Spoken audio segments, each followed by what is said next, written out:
Hello दोस्तों, स्वागत है आपका मेरे YouTube चैनल देवभूमि ज्ञान दर्पण में। तो भारतीय संविधान एवं राज्य व्यवस्था की जो सीरीज हमारी चल रही थी, इसमें हम देख रहे थे भारत का सांविधानिक विकास।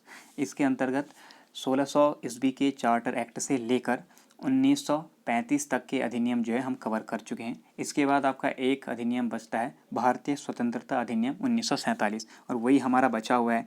इसके अंतर्गत हम लोग क्या कर रहे हैं कि जो 1947 के अधिनियम को लाने के लिए जिम्मेदार कारण थे, तत्कालीन परिस्थितियों में क्या ऐसी व्यवस्थाएं रही, क्या ऐसे कारण रहे जिनसे 1947 का भारतीय स्वतंत्रता अधिनियम आया। तो इसके पीछे की जो पूरी पृष्ठभूमि है, पूरा जो इतिहास है, उसको हम कवर करने का प्रयास कर रहे हैं, जिससे आपको दो फायदे होंगे। पहली बात तो ये है कि आपकी जो है कनेक्टिविटी बन जाएगी, पूरी पूरी एक कहानी के रूप में, एक सीक्वेंस के रूप में आपको याद हो जाएगा, ताकि आप बड़ी आसानी से समझ पाएंगे कि भारत आज़ाद कैसे हुआ और यहाँ पे क्या क्या परिस्थितियाँ थी उस टाइम और क्या क्या कारण रहे। ये सारी चीज़ें आपको समझ में आएंगी, बड़ी अच्छे से याद रख सकते हैं। दूसरी चीज़ ये कि ये जो टॉपिक हम कवर कर रहे हैं यहाँ पर पृष्ठभूमि के रूप में, ये सब आपका पॉलिटी की दृष्टि से तो महत्वपूर्ण है ही, साथ ही साथ जो आपका आधुनिक भारत है उसमें भी ये सारे के सारे टॉपिक आपको मिलेंगे, वहाँ इन्हें कवर करना पड़ता है। तो यहाँ पे ये कवर हो जाएंगे तो उसके लिए भी आपकी हेल्प हो जाएगी। तो दो तरीके से आपको फ़ायदा है। इसीलिए 1947 के भारतीय स्वतंत्रता अधिनियम को पढ़ने से पहले उसके पीछे के जो कारण थे, उसकी पृष्ठभूमि जो थी, उसको हम कवर कर रहे हैं। इसके अंतर्गत इससे पहले वाले पार्ट में हमने शुरुआत की थी इसकी पृष्ठभूमि की 1937 के चुनावों से। ठीक है, 1935 का अधिनियम आया। उस अधिनियम के बाद उसमें हम लोगों ने बात की थी कि प्रांत में द्वैध शासन समाप्त करके वहाँ स्वायत्त शासन स्थापित किया गया, केंद्र में द्वैध शासन लगाया गया। तो स्वायत्त शासन जब लगा दिया तो कानून बनाने के लिए लोग चाहिए, ठीक है, विधि बनाने के लिए एक इनको विधानमंडल चाहिए। तो इसीलिए यहाँ पे चुनाव होने थे। तो 1935 के अधिनियम के तहत 1937 में चुनाव हुए। ठीक है, कांग्रेस को बहुत अच्छा यहाँ पे बहुमत मिला, कांग्रेस की सरकार बनी। लेकिन 1939 में जब द्वितीय विश्व युद्ध शुरू हुआ तो भारतीयों की ज़रूरत थी द्वितीय विश्व युद्ध में। अंग्रेजों ने भारतीयों की मर्जी पूछे बिना, भारतीयों से सलाह मशवरा किए बिना इन्हें द्वितीय विश्व युद्ध में सम्मिलित कर लिया। इसी कारण से नाराज होकर 1939 में ये जो कांग्रेस है इसने 8 प्रांतों में इस्तीफा दे दिया। ठीक है, तो एक तरीके से संवैधानिक संकट यहाँ पर पैदा हो गया। तो जब इनने 8 प्रांतों में इस्तीफा दिया और भारतीयों ने असहयोग व्यक्त किया, तो इसीलिए भारतीयों को मनाने के लिए आप लोग कह सकते हैं यहाँ पे क्या लाया गया, अगस्त प्रस्ताव लाया गया। ठीक है, ये हमने देखा था। अगस्त प्रस्ताव 1840 में आया, 1940 में आया अगस्त प्रस्ताव। तो अगस्त प्रस्ताव में बहुत सारी चीज़ें भारत के लिए की गई थी, लेकिन एक चीज़ पर बात बिगड़ गई, वो थी भारत को डोमिनियन स्टेट बनाना। अर्थात इन्होंने कहा भारत को हम लोग क्या करेंगे, अगर भारत जो है द्वितीय विश्व युद्ध में हमारी मदद करता है तो हम भारत को औपनिवेशिक राज्य घोषित कर देंगे। भारत अपना जो विधि है, कानून है, वो स्वयं बनाएगा, लेकिन जिम्मेदार रहेगा ब्रिटिश संसद के प्रति। तो ये बात कांग्रेस को पसंद नहीं आई। इसके बाद अगस्त प्रस्ताव विफल हो गया। तो इस अगस्त प्रस्ताव के विरोध में फिर भारतीयों ने क्या किया था, व्यक्तिगत सत्याग्रह किया। 1940 की ही बात है, व्यक्तिगत सत्याग्रह यहाँ शुरू होता है। ठीक है, गांधी जी की ये प्रेरणा थी, गांधी जी का विचार था। और पहले व्यक्तिगत सत्याग्रही आप सबको पता है, आचार्य विनोबा भावे, उसके बाद सरदार पटेल, ठीक है, सॉरी ये जवाहरलाल नेहरू, उसके बाद सरदार पटेल। तो ऐसे करके व्यक्तिगत सत्याग्रह आगे बढ़ा। व्यक्तिगत सत्याग्रह 1940 में हुआ था। इसके बारे में डिटेल जो भी थी हम लोग कवर कर चुके हैं। इसको रोकने के लिए या फिर व्यक्तिगत सत्याग्रह से जो चीज़ें उत्पन्न हो रही थी, जो एक तरीके से संवैधानिक गतिरोध यहाँ पर आ रहा था, इसे खत्म करने के लिए अंग्रेज फिर एक योजना लेके आए जिसे कहा गया क्रिप्स मिशन। ये आई थी आपकी 1942 में। ठीक है, 1942 में। इसमें जो मुस्लिम लीग थी वो चाह रही थी कि अलग से पाकिस्तान बने, उसकी मांग को स्वीकार नहीं किया गया। और दूसरा, अंग्रेजों को कांग्रेस को ये लगा कि भैया कहीं ना कहीं इनने भारत के विभाजन के बीज यहाँ पे उत्पन्न कर दिए हैं या फिर बीज डाल दिए। इसीलिए कांग्रेस और मुस्लिम लीग दोनों ने ही इस प्रस्ताव को असफल घोषित कर दिया, इसको नहीं माना। और तीसरी बात ये भी थी कि इस प्रस्ताव में भी आपका औपनिवेशिक राज्य का ही दर्जा दिया जा रहा था भारत को, लेकिन पूर्ण उपनिवेश। ठीक है, अर्थात ये बहुत से कानून ऐसे हैं जो अपनी मर्जी से बना सकता है, लेकिन हर कानून अपनी मर्जी से नहीं बनाएगा। ये कहीं ना कहीं ब्रिटिश संसद के लिए उत्तरदायी होगा, ऊपर से जो है ब्रिटिश संसद यहाँ पे शासन करती रहेगी। तो इसीलिए ये भी विफल हो गया। तो इसके विरोध में फिर यहाँ पर क्या होता है, भारत छोड़ो आंदोलन चलता है। तत्कालीन परिस्थितियों को देखते हुए गांधी जी ने फ़ायदा उठाया और करो या मरो का नारा देते हुए भारत छोड़ो आंदोलन 9 अगस्त को शुरू कर दिया। तो भारत छोड़ो आंदोलन की वजह से जो अफरा तफरी यहाँ भारत में मची, उसको कंट्रोल करने के लिए, उसको रेगुलेट करने के लिए ही 1945 में आपकी आई वेवेल योजना। ठीक है, तो ये एक पूरा कालक्रम था जो कि इससे पहली वीडियो में हम कवर कर चुके हैं। अब आज की वीडियो में हम लोग वेवेल योजना से आगे की बात करेंगे। तो अगर आपने पिछली वीडियो नहीं देखी तो पहले जाकर उसे देखें ताकि आपका जो पूरा एक सीक्वेंस बन जाए, एक कनेक्टिविटी बन जाए। और मैं गारंटी दे रहा हूँ कि आप लोगों का जो ये संवैधानिक इतिहास है बहुत अच्छे से समझ में आ जाएगा और पॉलिटी के साथ साथ हिस्ट्री के टॉपिक भी यहाँ कवर हो जाएंगे। ठीक है, तो चलिए आगे बढ़ते हैं वेवेल योजना के साथ। तो 1945 में आई हुई है। तो सबसे पहले देखेंगे कि वेवेल योजना कब आई। 14 जून 1945 ईस्वी को। किसके द्वारा प्रस्तुत की गई है? वायसराय, जो तत्कालीन वायसराय थे लॉर्ड वेवेल के द्वारा। ठीक है, 1945 में ये यहाँ के वायसराय हुआ करते थे। अब मुख्य बात यह है कि वेवेल योजना लाने का मेन कारण क्या था। तो जो उसका मेन कारण था ये है भारत में संवैधानिक गतिरोध को दूर करना। ठीक है, जैसा कि मैंने बताया इतनी सारी चीज़ें जो अभी तक घटनाएं हुई उनसे 1942 में फिर भारत छोड़ो आंदोलन चल गया तो संवैधानिक स्थिति यहाँ पे डगमगा गई। ठीक है, और अंग्रेजों को ये डर था कि भैया द्वितीय विश्व युद्ध चल रहा है और सभी जगह से अंतर्राष्ट्रीय रूप में उस पर दबाव पड़ रहा है कि भारत को आज़ाद कर दिया जाए, और ऐसे में भारत वाले भी विरोध कर रहे हैं तो सत्ता संभालना मुश्किल है। इसी को दूर करने के लिए ये क्या कर रहे हैं, भारत वालों को थोड़ा सा मनाने के लिए जैसा ये योजनाएं लेके आ रहे हैं। ठीक है, इसके प्रावधान देख लेते हैं। इसके प्रावधान देखें। पहला है कि द्वितीय विश्व युद्ध के बाद भारतीय जो है स्वयं अपना संविधान बनाएंगे। ये बात इसमें कह दी गई थी पहली बार। ठीक है, द्वितीय विश्व युद्ध के बाद भारतीय जो है अपना संविधान स्वयं बनाएंगे। केंद्र में एक नई कार्यकारिणी परिषद का गठन किया जाएगा दोबारा से। इस परिषद में वायसराय और सैन्य प्रमुख के अतिरिक्त सभी सदस्य भारतीय होंगे। ये बात कह दी गई। ठीक है, जिससे कि भारतीय थोड़ा खुश हो जाएं कि हाँ भैया हम लोग होंगे तो कानून बनाने में मदद मिलेगी। लेकिन यहाँ पर वायसराय और सैन्य प्रमुख जो हैं ये तो अंग्रेज ही हैं, तो मुख्य शक्ति इनके पास ही रहेगी। तो बहुत अच्छा ये प्रावधान नहीं था। अगला, कार्यकारिणी में मुस्लिम सदस्यों की संख्या हिंदुओं के बराबर होगी। इससे क्या होगा, मुस्लिम लीग को मनाने की इनने कोशिश की थी। ठीक, और इसके बाद इन्होंने कहा कि इसके लिए या इस योजना को लागू करने के लिए एक तरीके से आप लोग कह सकते हैं शिमला में एक सर्वदलीय सम्मेलन आयोजित किया जाएगा। ठीक है, तो इसके बाद होता है आपका शिमला सम्मेलन। तो ये ध्यान रखना कि द्वितीय विश्व युद्ध के बाद भारतीय स्वयं अपना संविधान बना पाएंगे। ये प्रावधान पहली बार वेवेल योजना में किया गया है। ठीक, अब होता क्या है, शिमला सम्मेलन होता है कि भैया जो प्रावधान ये लेकर आए हैं इन प्रावधानों पर सभी नेता जो है बैठकर वार्ता करेंगे और ये बताएंगे कि क्या ये प्रावधान भारत के लिए सही हैं या फिर इनमें क्या कमी है। तो इसके लिए 1945 में ही शिमला सम्मेलन आयोजित किया गया। कब हुआ, कहाँ हुआ, किसकी अध्यक्षता में हुआ, सारी चीज़ें देखते हैं। पहला देखें 25 जून से 14 जुलाई तक। ठीक है, 1945 में ही आयोजित किया गया है।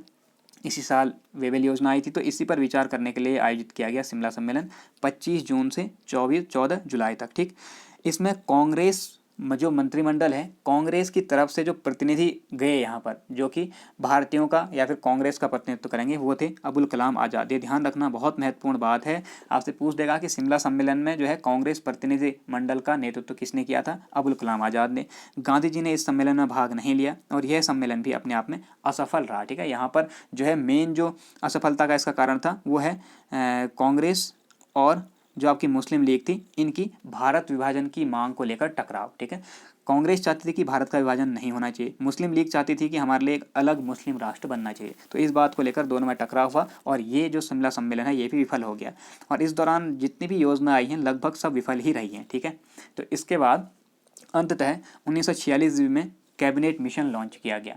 और कैबिनेट मिशन जो है ये बहुत ही ज़्यादा महत्वपूर्ण है। यहाँ से कई बार क्वेश्चन आपको देखने को मिलेंगे, कई क्वेश्चन पहले बन चुके हैं, आगे भी बनेंगे। तो इसको बहुत अच्छे से एक एक पॉइंट अच्छे से आप लोग नोट कर लेना। मैंने बहुत बेहतरीन किताबों से यहाँ पे डेटा कलेक्ट किया हुआ है तो यहाँ से क्वेश्चन बाहर नहीं जाएगा। ठीक है, तो चलिए आगे बढ़ते हैं।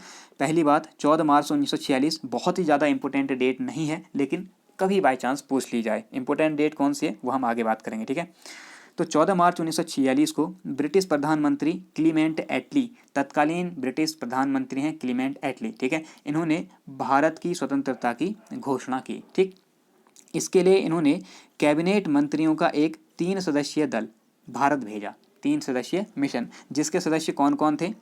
इसके सदस्य हैं आपके sir Stafford Cripps, Lord Pethick Lawrence और एवी अलेक्जेंडर। इन तीनों को आप लोगों ने पढ़ा होगा। इससे पहले जो क्रिप्स मिशन था 1942 में वो स्टैफोर्ड क्रिप्स के ही नेतृत्व में भारत आया था, उसके अध्यक्ष थे। ठीक है, लेकिन इस बार इन्हें सम्मिलित तो किया गया बट अध्यक्ष नहीं बनाया गया है। तो इस बार अध्यक्ष कौन थे? जो कैबिनेट मिशन है इसके लॉर्ड पैथिक लॉरेंस। तो ये चीज़ आप लोग ध्यान में रखना। तो ध्यान रखें कि 14 मार्च 1946 को घोषणा हुई क्लीमेंट एटली द्वारा कि भारत को स्वतंत्र कर दिया जाएगा भैया। ठीक है, और इसके लिए इन्होंने कैबिनेट मंत्रियों का एक 3 सदस्यीय मिशन भारत भेजा। अब ये कैबिनेट मंत्रियों का मिशन था, इसी कारण से इसे कैबिनेट मिशन कहा गया है। ये भी प्रश्न कभी बन सकता है, ठीक है। कैबिनेट मंत्री इसमें सम्मिलित थे, कौन कौन है? Stafford Cripps, Lord Pethick Lawrence और एवी अलेक्जेंडर। पैथिक लॉरेंस इसमें अध्यक्ष हैं, ये हम बात कर चुके हैं। इंपॉर्टेंट डेट ये है कि कैबिनेट मिशन भारत कब पहुंचा, तो ध्यान रखना ये प्रश्न पहले बन चुका है 24 मार्च 1946 को, ठीक है। बहुत ज़्यादा महत्वपूर्ण डेट है। 24 मार्च 1946 को कैबिनेट मिशन भारत पहुंचा और 16 मई 1946 को यहाँ पर आकर इसने कुछ टाइम यहाँ के नेताओं से मिला, वार्तालाप की, अपनी सारी जो संभावना है उनको इसने जाना, ठीक है, क्या क्या हो सकता है। फिर जाके 16 मई 1946 को इस मिशन ने भारत में एक अंतरिम सरकार की स्थापना की और साथ ही साथ संविधान सभा के गठन तथा संविधान निर्माण हेतु कैबिनेट मिशन योजना प्रस्तुत की। तो जो भी प्रस्ताव ये लेकर आए थे, यानी कि अंग्रेजों ने जो व्यवस्थाएं बनाई थी, जो कानून यहाँ पे दिए थे, उसको प्रस्तुत किया है कब? 16 मई 1946 को। और इनने आते ही क्या किया है? एक अंतरिम सरकार का गठन किया है, ये ध्यान में रखना, इसके बारे में आगे पढ़ेंगे। साथ ही साथ संविधान सभा के गठन का प्रावधान प्लस संविधान निर्माण हेतु कैबिनेट मिशन योजना प्रस्तुत की। तो ये अगर प्रश्न कई बार बना हुआ है कि संविधान सभा का गठन किस योजना के तहत किया गया था? कैबिनेट मिशन योजना 24 मार्च 1946, ठीक है। इस कैबिनेट मिशन के जो प्रावधान थे उनको एक बार देख लेते हैं, क्या क्या इंपॉर्टेंट हैं। तो पहला देखें, भारत का एक संघ होगा, यानी कि भारत अपने आप में एक संघ होगा जिसमें ब्रिटिश प्रांत और देसी रियासतें दोनों ही सम्मिलित होंगी, ठीक है। लेकिन यहाँ पर देखो कुछ चीज़ें ऐसी कर दी गई थी जो एक दूसरे के विपरीत थी, जिस वजह से जो है इसमें भी थोड़ी सी दिक्कतें आने लगी थी, रुकावट आने लगी थी, ठीक है। बाद में उसे सुधारा जाता है। तो देख लें, भारत एक संघ होगा जिसमें ब्रिटिश प्रांत और देसी रियासतें दोनों सम्मिलित होंगी। संविधान सभा का जो गठन है ये प्रांतीय विधानसभा और देसी रियासत के प्रतिनिधियों द्वारा किया जाएगा, यानी कि यहाँ पर जो संविधान सभा गठित होनी थी उसके सदस्य अप्रत्यक्ष रूप से चुने जाएंगे, ना कि प्रत्यक्ष। यानी कि यहाँ 18 साल से ऊपर के जो लोग हैं अभी जैसे मतदान करते हैं, ऐसे मतदान नहीं होगा, ठीक है। जो प्रांतीय विधानसभाएं हैं और जो देसी रियासतें हैं इनके प्रतिनिधियों द्वारा ही चुने जाएंगे संविधान सभा के सदस्य। अगला, सदस्यों का चुनाव अप्रत्यक्ष निर्वाचन प्रणाली द्वारा, जैसा कि मैंने बता दिया, अप्रत्यक्ष निर्वाचन प्रणाली द्वारा किया जाना था, ठीक है। यानी सामान्य जनता इसमें भाग नहीं लेगी। प्रत्येक 10 लाख की जनसंख्या पर एक प्रतिनिधि की व्यवस्था थी। तो ये एक अच्छा मुद्दा था कि भाई कितने प्रतिनिधि कहाँ से लिए जाएं। इस बात का सॉल्यूशन ने ऐसे निकाला था कि प्रत्येक 10-10 लाख की जनसंख्या पर हम एक प्रतिनिधि नियुक्त करते रहेंगे, तो इससे ठीक ठाक यहाँ पे व्यवस्था बनेगी, ठीक है। मुस्लिम लीग द्वारा पाकिस्तान की जो मांग की जा रही थी विभाजन की, इसको ठुकरा दिया गया था। मोस्ट इंपोर्टेंट प्रश्न ये पूछा जा चुका है, ठीक है, यूपीएससी में पहले पूछा गया है, तो ध्यान रखना। कैबिनेट मिशन ने मुस्लिम लीग की भारत विभाजन की जो मांग थी या पाकिस्तान की जो मांग थी इसे ठुकरा दिया था। आगे चलते हैं। प्रत्येक समुदाय के प्रतिनिधि अपने समुदाय, जैसे सामान्य है, मुस्लिम है, सिख हैं, मेन जो मान्यता प्राप्त समुदाय थे उस समय यही 3 थे, ठीक है। सामान्य के अंतर्गत यहाँ के सभी हिंदू लोग आ जाते थे, ठीक है। और मुस्लिम, आपके मुस्लिम लोग आएंगे, और सिख के अंतर्गत जो पंजाब क्षेत्र में थे वहाँ के लोगों के लिए था। तो आप लोग ध्यान देना कि इस जो संविधान सभा है, इस संविधान सभा के लिए जो प्रतिनिधि आएंगे प्रांतों से या देसी रियासतों से, तो वो कैसे आते थे? अपने समुदाय के लोग जो हैं, प्रत्येक समुदाय के लोग अपने ही समुदाय के लोगों का चुनाव करते थे, ठीक है। और ये समुदाय 3 थे जो मान्यता प्राप्त थे, ठीक, ये ध्यान रखना। देसी रियासतों के सदस्य कैसे चुने जाएंगे? फिर देसी रियासतों के सदस्यों का चुनाव होता था समझौता समिति के द्वारा, प्लस समझौता समिति के साथ जो देसी रियासतें थी इन्होंने प्रतिनिधि चयन के लिए जो समिति गठित की थी इसके द्वारा। ये प्रश्न बना हुआ है, ठीक है, थोड़ा सा कंफ्यूज करने के लिए दे सकता है कि प्रत्येक समुदाय के जो लोग यहाँ पर आएंगे संविधान सभा के गठन के लिए जो प्रतिनिधि आए हैं, ठीक है, इसमें प्रत्येक समुदाय के प्रतिनिधि अपने समुदाय द्वारा चुने जाएंगे, लेकिन देसी रियासतों के प्रतिनिधि समझौता समिति प्लस देसी रियासतों द्वारा गठित समिति द्वारा चुने जाने थे, ठीक। संविधान सभा की कुल सदस्य संख्या सभी को पता होगा 389 थी, ठीक है। ब्रिटिश प्रांतों से यहाँ 292 सदस्य थे, देसी रियासतों से 93 सदस्य थे और चीफ कमिश्नर क्षेत्रों से 4 सदस्य थे। अब आप लोग सर्च करने की कोशिश करें कि ये 4 चीफ कमिश्नर क्षेत्र कौन से थे। अगर नहीं पता तो कमेंट करके बताएं, अगली वीडियो में मैं जरूर कवर कर दूंगा इसे, ठीक है। तो इतना आप लोग ध्यान में रखना। आगे चलते हैं। ब्रिटिश प्रांतों के 296 प्रतिनिधि, अर्थात जो आपके 292 प्रतिनिधि रियाज उससे हैं ब्रिटिश प्रांतों से, प्लस 4 प्रतिनिधि जो कमिश्नर क्षेत्र से हैं, ठीक है, केवल इनकी बात, क्योंकि देसी रियासतें तो अपना प्रतिनिधि अपने हिसाब से भेजेंगे और राजा रजवाड़े वाला हिसाब किताब है, ठीक है। तो ब्रिटिश प्रांतों के जो 296 प्रतिनिधि थे इनका सांप्रदायिक विभाजन कुछ इस प्रकार था कि यहाँ पर सामान्य जो वोट थे, सामान्य के लिए पद वो थे 213 और मुसलमानों के थे 79, सिखों के थे 4, ठीक है। तो ये आप लोग ध्यान में रखना। ये बहुत ज़्यादा महत्वपूर्ण पॉइंट नहीं है लेकिन किसी एग्जाम में बन सकता है। आगे चलते हैं। हैदराबाद एकमात्र ऐसी रियासत थी जिसके प्रतिनिधि संविधान सभा में सम्मिलित नहीं हुए थे, ठीक है। ये एक तरीके से मुस्लिम बहुल क्षेत्र था। ठीक, अब आगे चलते हैं। अंतरिम सरकार का गठन, तो कैबिनेट मिशन योजना आ गई है आपकी 24 मार्च 1946 को भारत भी पहुंच गई। तो इसका मेन उद्देश्य यहाँ पर संविधान सभा का गठन करना, भारतीयों के लिए संविधान का निर्माण करना। ठीक है, ये सारी चीज़ें। तो इसके लिए आते ही मैंने बताया 16 मई 1946 को अंतरिम सरकार का गठन किया गया था। तो इसको देख लेते हैं, अंतरिम सरकार का गठन। ठीक है, कैबिनेट मिशन योजना के तहत 24 अगस्त 1946 को प्रथम अंतरिम राष्ट्रीय सरकार की घोषणा की गई। ठीक है, तो घोषणा कब हुई है यहाँ पे 24 अगस्त 1946 को हो गई कि भैया अंतरिम सरकार गठित हो जाएगी करके। ठीक है, और 2 सितंबर जो इनने 16 मई को घोषणा की थी कि भारत में आते ही अंतरिम सरकार का गठन किया जाएगा, वो अब यहाँ पे दोबारा से 24 अगस्त को की गई है। और उसके बाद इम्पोर्टेंट फैक्ट ये है कि उसका गठन कब हुआ है। ठीक है, जो अंतरिम सरकार यहाँ पे बनी वो कब गठित हुई, 2 सितंबर 1946 को। ये बहुत ज़्यादा महत्वपूर्ण डेट है, पूछी जा चुकी है पहले। 2 सितंबर 1946 को पंडित जवाहरलाल नेहरू के नेतृत्व में एक अंतरिम सरकार गठित हुई। तो उस अंतरिम सरकार में कौन कौन लोग सम्मिलित थे, किन्हें क्या विभाग दिया गया था, उसके बारे में हम बात करेंगे। ठीक है, डिटेल में। तो देख लेते हैं एक एक करके। पहली बात, अध्यक्ष कौन थे। अध्यक्ष थे तत्कालीन वायसराय यानी कि लॉर्ड वेवेल, या फिर कह सकते हैं कि भारत के जो गवर्नर जनरल थे उस टाइम वही अध्यक्ष होंगे। उपाध्यक्ष या फिर विदेशी मामले, सारे जो इस टाइप के मामले हैं वो दिए गए जवाहरलाल नेहरू जी को, तो उपाध्यक्ष बने जवाहरलाल नेहरू। और परिषद में कुल सदस्य थे शुरुआत में 13। ठीक है, शुरुआत में 13 कहने का अर्थ ये है कि पहले इसमें मुस्लिम लीग सम्मिलित नहीं हुई। जैसे कि आपको पता है हैदराबाद का कोई प्रतिनिधि यहाँ नहीं आया क्योंकि वो मुस्लिम बहुल क्षेत्र था। तो यहाँ पे मुस्लिम लीग के कोई सदस्य सम्मिलित नहीं हुए। लेकिन बाद में कैबिनेट मिशन ने इन्हें बहुत समझाया, बहुत सारे नेताओं ने यहाँ पर सलाह मशवरा किया और इनको कुछ अच्छे पद देने की बात कही। तो उसके बाद मुस्लिम लीग के 5 सदस्य यहाँ पर सम्मिलित होते हैं। तो मुस्लिम लीग कब सम्मिलित हुई इसमें, मुस्लिम लीग 26 अक्टूबर 1946 को सम्मिलित हुई। तो इसके लिए अब मुस्लिम लीग को सम्मिलित करने के लिए इन्होंने क्या किया, अपने जो 13 सदस्य थे इसमें से 3 सदस्यों को हटा दिया। ठीक है, इनको बाहर कर दिया तो सीटें बची 10। फिर इसमें मुस्लिम लीग के 5 सदस्य ऐड किए गए तो सीटें होगी टोटल कितना, 15। तो ये ध्यान रखना कि संविधान सभा जो थी इसमें प्रारंभ में कुल सीटें, कुल सदस्य थे वो थे 13, लेकिन मुस्लिम लीग सम्मिलित होने के बाद सदस्यों की संख्या बढ़कर 15 होगी। ठीक है, और क्या किया था, 3 सदस्य हटाए थे और 5 सदस्य मुस्लिम लीग के जोड़े थे। उन्हें मैंने अलग से कवर किया है, उन्हें याद करना बहुत आवश्यक है। ठीक है, तो चलिए आगे बढ़ते हैं। मुस्लिम लीग कब सम्मिलित हुई इसमें, संविधान सभा में 26 अक्टूबर 1946 को, महत्वपूर्ण डेट है। ठीक है, इनका उद्देश्य क्या था मुस्लिम लीग का सम्मिलित होने का, तो परिषद के भीतर रहकर असहयोग एवं विरोधी दृष्टिकोण अपनाकर जो संविधान सभा की कार्यवाही है उसमें विरोध उत्पन्न करना एक तरीके से। ठीक है, और अपनी जो पाकिस्तान की मांग थी, पाकिस्तान या फिर भारत विभाजन की जो मांग है उसको प्रबल करना, ये इनका मुख्य उद्देश्य था। तो इस कारण ये सम्मिलित हो गए।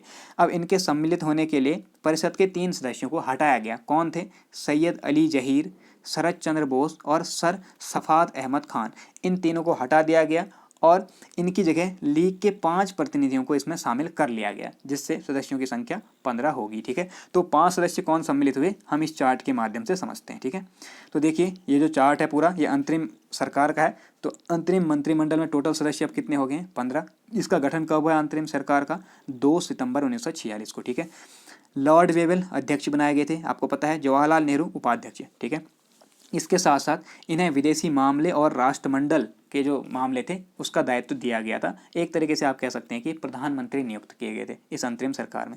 वल्लभ भाई पटेल को गृह विभाग, सूचना तथा प्रसारण विभाग दिया गया था। डॉक्टर जॉन मथाई को उद्योग तथा आपूर्ति विभाग। सारे महत्वपूर्ण है, 15 के 15 सदस्य आपने पढ़ने पड़ेंगे। ठीक है, याद करना पड़ेगा, याद नहीं होते हैं तो आप लोग इसको एक चार्ट में लिखें और उसके बाद डेली इसको पढ़ते रहें, एक एक बार याद हो जाएगा।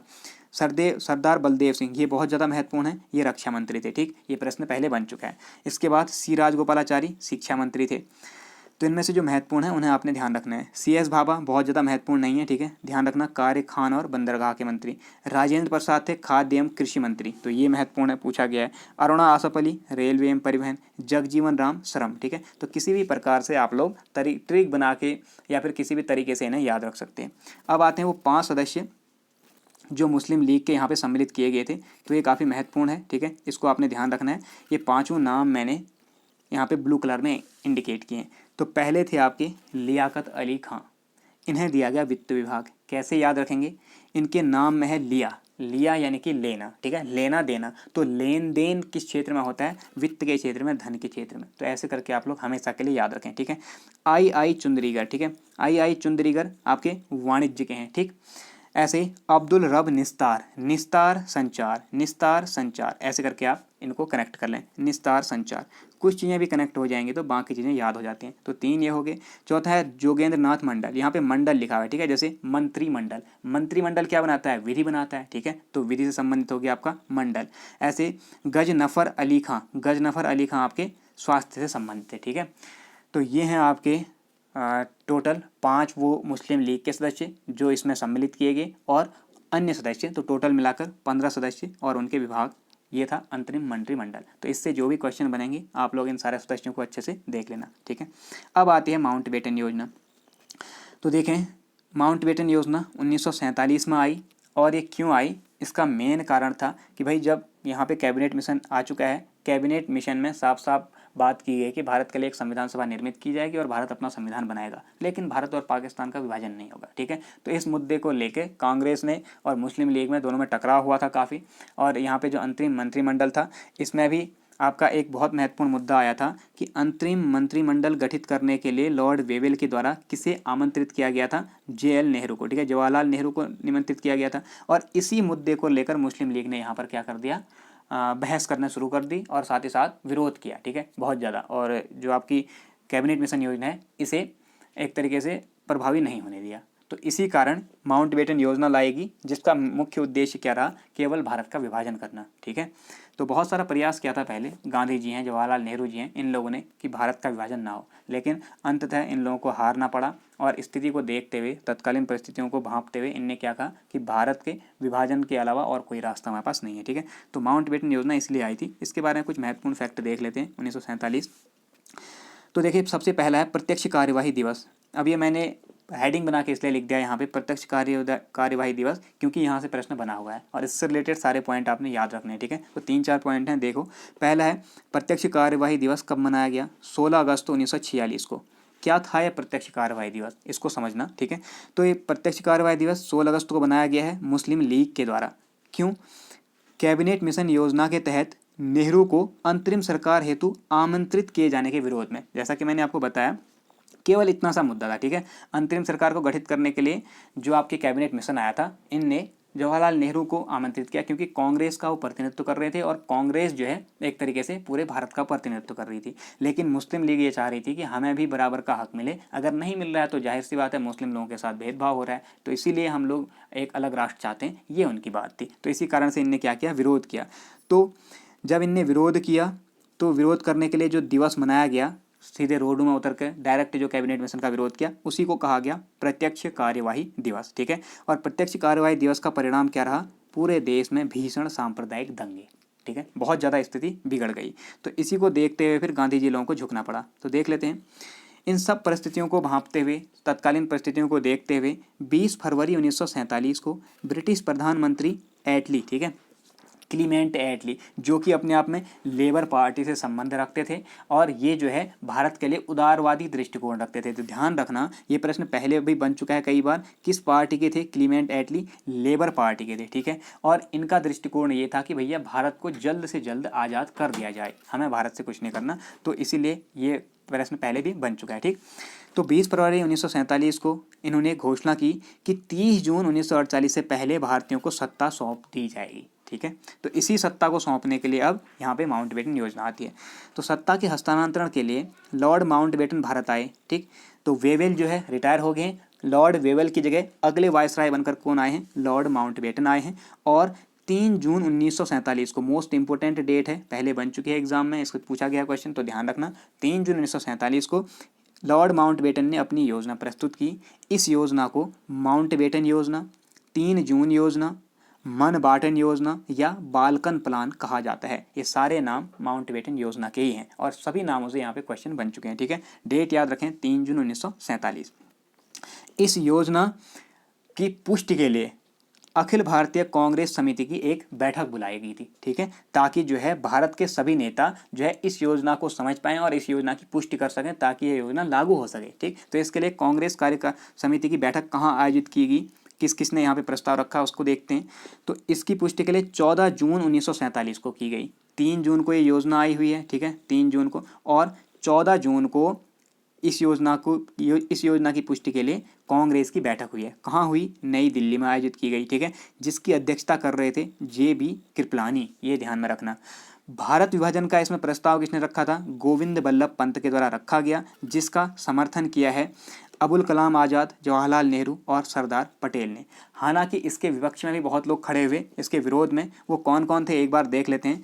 जो भारत विभाजन का प्रस्ताव था, इसका धुर विरोध किया था किसने? खान अब्दुल गफ्फार खान, यानी कि जिन्हें सीमांत गांधी के नाम से जाना जाता है, ठीक है, आप सभी लोग जानते होंगे। सैफुद्दीन किचलू, ये आपके 1919 की घटना वाले, ठीक है। पुरुषोत्तम दास टंडन, चौथराम मिटवानी और मौलाना हफीजुर रहमान। तो ये कुछ लोग थे जिन्होंने क्या किया था? भारत विभाजन प्रस्ताव का अंत तक जो है हमेशा विरोध किया, ठीक है। लेकिन विभाजन प्रस्ताव अनुमोदित किए जाने के विरोध में डॉक्टर किचलू का कथन था कि यह राष्ट्रवाद का संप्रदाय के पक्ष में समर्पण है, ठीक है। ये प्रश्न पहले बन चुका है, इसलिए यहाँ ऐड किया गया है, ध्यान रखना। राष्ट्रवाद का संप्रदायवाद के पक्ष में समर्पण क्यों कहा गया? क्योंकि जहाँ पर कांग्रेस जो है पूरी भारत की बात कर रही थी, राष्ट्रवाद की बात कर रही थी, वहीं पर मुस्लिम लीग क्या कर रही है? अपने मुस्लिम संप्रदाय के हित की बात कर रही है, इसलिए इसे राष्ट्रवाद का संप्रदायवाद के पक्ष में समर्पण कहा गया है, ठीक। और एक किस लिए कहा है? विभाजन के प्रस्ताव को अनुमोदित किए जाने के संबंध में। किसका कथन है? डॉक्टर सैफुद्दीन किचलू का, ठीक।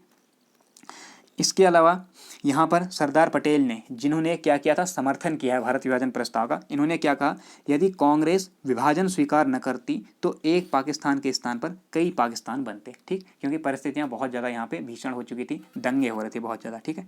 तो इसके बाद माउंटबेटन योजना के प्रावधान आते हैं और इस योजना को लागू कर दिया गया। तो माउंटबेटन योजना के क्या प्रावधान थे उसको देख लेते हैं।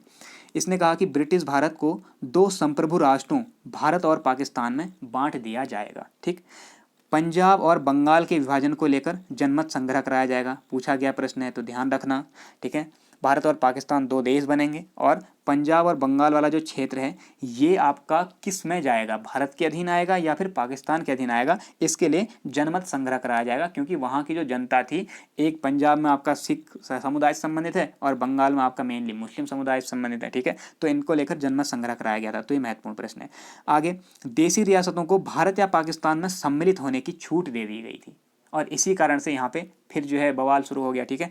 तो देशी रियासतों से कह दिया गया भैया चाहे तो आप पाकिस्तान में जाएं चाहे तो भारत में जाएं, जबकि इससे पहले जो जैसे कैबिनेट मिशन आया था इसमें देशी रियासतों को छूट दी गई थी कि चाहे तो वो आपका भारत या फिर जो ये संविधान बन रहा है संविधान सभा, इसमें सम्मिलित हो सकते हैं, या आपका जो है अपना अलग संविधान बनाकर स्वतंत्र रह सकते हैं, ठीक है। तो इसी वजह से देशी रियासतों का भी वहाँ पे हैदराबाद जो है सम्मिलित ही नहीं हुई, तो ये कुछ दिक्कतें आई थी। तो यहाँ भी वही बात कर दी गई, ठीक। आगे, कांग्रेस तथा मुस्लिम लीग सहित सभी दलों ने इस योजना को स्वीकार कर लिया, ठीक, क्योंकि ये कांग्रेस कार्यकारिणी की समिति की यहाँ पे बैठक हुई थी, इन्होंने विभाजन के प्रस्ताव को स्वीकार किया। कारण क्या था कि यहाँ पे सांप्रदायिक दंगे बहुत ज़्यादा भड़क गए थे और स्थिति बेकाबू थी, तो कहीं से भी कहीं तक कोई ऐसा रास्ता नहीं दिख रहा था जिससे कि स्थिति को सुधारा जा सके सिवाय विभाजन के, इसलिए विभाजन को स्वीकार किया गया। अतः इसको मूर्त रूप देने के लिए भारतीय स्वतंत्रता अधिनियम 1947 पारित किया गया। तो ये था मेन कारण भारतीय स्वतंत्रता अधिनियम 1947 पारित करने के पीछे। तो जितनी भी हमने घटनाएं देखी 1937 के प्रांतीय चुनाव से लेकर जो शुरू हुई, उसके बाद अगस्त प्रस्ताव है, व्यक्तिगत सत्याग्रह है, क्रिप्स मिशन है, भारत छोड़ो आंदोलन है, वेवेल योजना आई, वेवेल योजना के बाद इतनी सारी चीज़ें आप लोगों ने देख ली हैं, ठीक है। कैबिनेट मिशन योजना है और उसके बाद ये आपका पूरा जो शिमला समझौता हुआ था, फिर कैबिनेट मिशन योजना आई, ठीक। और कैबिनेट मिशन योजना के साथ कार्यकारिणी समिति की बैठक हुई, फिर माउंटबेटन योजना आई, तो ये सारी चीज़ें आई और इनके ही परिणाम स्वरूप जो है भारतीय स्वतंत्रता अधिनियम 1947 पारित किया गया।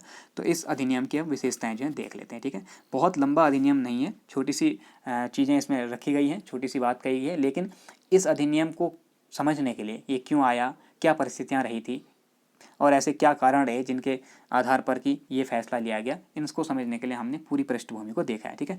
तो देखिए, भारतीय स्वतंत्रता विधेयक को राजकीय स्वीकृति कब मिली? ये मिली है 18 जुलाई 1947 को। तो ये चीज़ ध्यान में रखना इंपॉर्टेंट है, क्योंकि जो आपका भारत सरकार अधिनियम है, भारत सरकार अधिनियम आपका पहले यहाँ पे प्रस्तुत किया जा चुका है, ठीक है। जो आपका ब्रिटिश संसद है ना, ब्रिटिश पार्लियामेंट, उसमें आपका एक कह सकते हैं कि 4 जुलाई 1947 को ही लगभग ब्रिटिश पार्लियामेंट के जो प्रधानमंत्री थे क्लीमेंट एटली, इनके द्वारा इसे वहाँ की लोकसभा में पेश कर दिया गया। लेकिन फिर उसमें पारित हुआ, ये वोट दिए होंगे उन सब लोगों ने, और उसके बाद फाइनली 18 जुलाई 1947 को इसे राजकीय जो है स्वीकृति दे दी गई कि ये अधिनियम बनेगा, ठीक है। इसके प्रावधान देख लेते हैं। तो प्रावधान में देखें 15 अगस्त 1947 को 2 डोमिनियन राज्यों भारत और पाकिस्तान की स्थापना की जाएगी। ये 15 अगस्त की बात कही गई थी, लेकिन 14 अगस्त 1947 को पाकिस्तान बना और 15 अगस्त को भारत। ठीक है, यहाँ पर डोमिनियन राज्य लिखा हुआ है तो इससे कंफ्यूज नहीं होना है। ठीक, इनको अधिकार था कि भैया ये चाहें तो राष्ट्रमंडल के सदस्य रह सकते हैं, चाहें तो उससे अलग हो सकते हैं, और भारत रहा हुआ है। ठीक है, दोनों देशों के लिए अलग अलग संविधान सभा का गठन किया जाएगा। आगे देखें, नया संविधान बनने तक, बहुत ज़्यादा महत्वपूर्ण पॉइंट है, ध्यान रखना, नया संविधान बनने तक 1935 के भारत शासन अधिनियम के तहत ही शासन चलाया जाएगा। तो ये बात यहाँ पे कही गई थी। ठीक है, देशी रियासतों को भारत या पाकिस्तान किसी में भी सम्मिलित होने की छूट होगी। भारत मंत्री या भारत सचिव का जो पद है उसे समाप्त कर दिया गया, क्योंकि वही अब शासन चला रहा था 1858 के बाद। ठीक है, दोनों अधिराज्यों की सीमा निर्धारण के लिए रेडक्लिफ की अध्यक्षता में, सर रेडक्लिफ की अध्यक्षता में 2 यहाँ पर आयोग बनाए गए थे। ठीक है, कब? 30 जून 1947 को सीमा आयोग का गठन किया गया। ध्यान रखना, 2 सीमा आयोग यहाँ पे गठित किए गए थे, एक बंगाल सीमा आयोग, एक आपका पंजाब सीमा आयोग। ठीक है, और दोनों ही सीमा आयोगों के अध्यक्ष कौन थे? Sir Radcliffe. आगे चलते हैं, दोनों अधिराज्यों को कॉमनवेल्थ यानी कि राष्ट्रमंडल से पृथक होने का अधिकार होगा। ठीक है, तो ये बात पहले कह दी गई थी इन्हें, और बात कही गई थी कि अगर ये कॉमनवेल्थ के सदस्य रहते हैं तो ऐसा नहीं होगा कि ब्रिटिश संसद से इन्हें किसी चीज़ के लिए अनुमोदन मांगना पड़ रहा है, या फिर ब्रिटिश संसद यहाँ पे किसी तरीके से अपना जो है रूल स्थापित कर रही है। ऐसा कुछ नहीं होगा, ये अपना कानून बनाएंगे, अपने हिसाब से सारी चीज़ें करेंगे, लेकिन चाहें तो इसके सदस्य रह सकते हैं, चाहें तो पृथक हो सकते हैं। ठीक है, और भारत 1950 तक रहा हुआ है। तो भारत में फिर गवर्नर जनरल माउंटबेटन को बना दिया गया। तो माउंटबेटन योजना लेकर आए थे, वायसराय बनकर आए थे, लेकिन जैसे ही स्वतंत्रता अधिनियम लागू हुआ तो अब वायसराय का पद समाप्त हो गया, भारत सचिव का पद समाप्त हुआ, तो अब ये क्या बनेंगे? स्वतंत्र भारत के पहले गवर्नर जनरल। ठीक है, तो ये ध्यान रखना। अब यहाँ से सारे पॉइंट याद रखेंगे आप लोग। पहले बंगाल का पहला गवर्नर कौन था? ठीक है, जैसे रॉबर्ट क्लाइव है, तो ये ध्यान रखना। फिर बंगाल का पहला गवर्नर जनरल कौन था? इसके बाद भारत का पहला गवर्नर जनरल कौन बना? फिर इसके बाद आपका भारत का पहला वायसराय कौन बना? इसके बाद आपका स्वतंत्र भारत का पहला गवर्नर जनरल कौन बना? तो यहाँ तक के सारे पॉइंट आप लोग एक जगह लिख लें। ठीक है, तो स्वतंत्र भारत का पहला गवर्नर जनरल माउंटबेटन है। ठीक, प्रधानमंत्री जवाहरलाल नेहरू को बनाया गया था। पाकिस्तान में गवर्नर जनरल किसे नियुक्त किया गया? मोहम्मद अली जिन्ना को, और प्रधानमंत्री लियाकत अली को बनाया गया। ठीक है, ये भी ध्यान रखें कि 15 अगस्त 1947 को जब भारत आज़ाद हुआ, यहाँ से लेकर 26 जनवरी 1950 जब भारत का संविधान लागू हुआ, तब तक भारत का जो राजनीतिक दर्जा था ये एक ब्रिटिश कुल के औपनिवेशिक राज्य का था, यानी कि डोमिनियन स्टेट का ही था, क्योंकि बात कही गई थी चाहे तो पृथक हो जाएं, चाहे तो जुड़े रहें। ठीक है, भारत अचानक पृथक हो जाता तो बहुत सारी चीज़ें भारत को स्वयं संभालनी पड़ती, इसलिए भारत ने कुछ अन्य चीज़ें सीखने के लिए और उनसे कनेक्टिविटी कुछ टाइम तक बनाए रखने के लिए ये चीज़ें की थी। बाद में फिर इन्होंने 26 जनवरी 1950 को अपना संविधान बना के उसे लागू कर दिया, तो भारत पूर्ण रूप से स्वतंत्र यहाँ पे हो गया था। ठीक है, स्वतंत्रता के बाद अंतरिम सरकार का फिर से गठन किया गया, अंतरिम मंत्रिमंडल का। यहाँ पे थोड़े बहुत चेंज हुए हैं, तो जो महत्वपूर्ण चीज़ें हैं उनको हम देख लेते हैं कि अंतरिम मंत्रिमंडल में कौन कौन लोग क्या किस किस पद पे रहे। ठीक है, जैसे सी राजगोपालाचारी, इन्हें बनाया गया अध्यक्ष। मैंने बताया अध्यक्ष कौन होता है? जो वायसराय था या गवर्नर जनरल था। स्वतंत्र भारत का पहला गवर्नर जनरल बनाया गया था लॉर्ड माउंटबेटन को, लेकिन भारत जब आज़ाद हो गया तो स्वतंत्र भारत के जो पहले भारतीय गवर्नर जनरल बने वो बने सी राजगोपालाचारी, इसलिए ये अध्यक्ष हैं। ठीक है, जवाहरलाल नेहरू को उपाध्यक्ष या प्रधानमंत्री बनाया गया। सरदार पटेल बने गृह मंत्री। ठीक है, सूचना एवं प्रसारण भी इन्हें दिया गया। डॉक्टर भीमराव अंबेडकर को विधि मंत्री बनाया गया। सरदार बलदेव सिंह जो कि पहले रक्षा मंत्री थे, नए मंत्रिमंडल में भी इन्हें रक्षा मंत्री बनाया गया। आर के षणमुखम शेट्टी या षणमुखम चेट्टी, ये आपके पहले वित्त मंत्री बने। यहाँ से कई बार प्रश्न पूछा गया है, तो इसे भी आप लोग ध्यान में रखेंगे। ठीक है, पहले वित्त मंत्री कौन थे स्वतंत्र भारत के? आर के षणमुखम शेट्टी।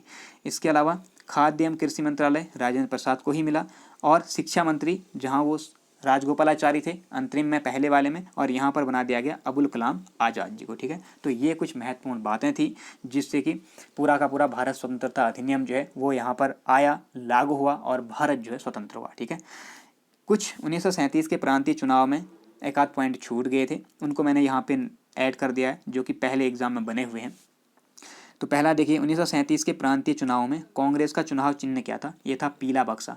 आप लोगों ने नोट्स बनाए हैं तो उसमें ऐड कर लेना। ठीक है, और दूसरा 1937 के चुनाव में पंजाब में जो यूनियनिस्ट पार्टी बनी थी, इसकी सरकार किसने बनाई थी? ये बनी थी सिकंदर हयात खान के नेतृत्व में। ठीक है, तो ये 2 पॉइंट पहले बने हुए हैं किसी एग्जाम में, तो मुझे वहाँ पे जैसे ही दिखे तो मैंने यहाँ पे इनको ऐड कर दिया। ठीक है, तो ये था पूरा भारत का संवैधानिक विकास, जिसके अंतर्गत हमने 1600 ईस्वी के चार्टर एक्ट से लेकर कंपनी की स्थापना से लेकर 1947 के भारतीय स्वतंत्रता अधिनियम तक जितने भी महत्वपूर्ण पॉइंट हो सकते थे सब के सब कवर किए हैं। आई होप कि आपको ये सीरीज जो है, आपको ये वीडियोज पसंद आई होंगी। अगर वीडियो अच्छी लगी तो वीडियो को ज़्यादा से ज़्यादा शेयर कर दीजिए, अपने दोस्तों को बताइए। ठीक है, वीडियो को लाइक कीजिए, चैनल पे अगर पहली बार आए हैं तो चैनल को सब्सक्राइब करके बेल आइकन को दबाइए, जिससे कि आपको लेटेस्ट नोटिफिकेशन मिलते रहें।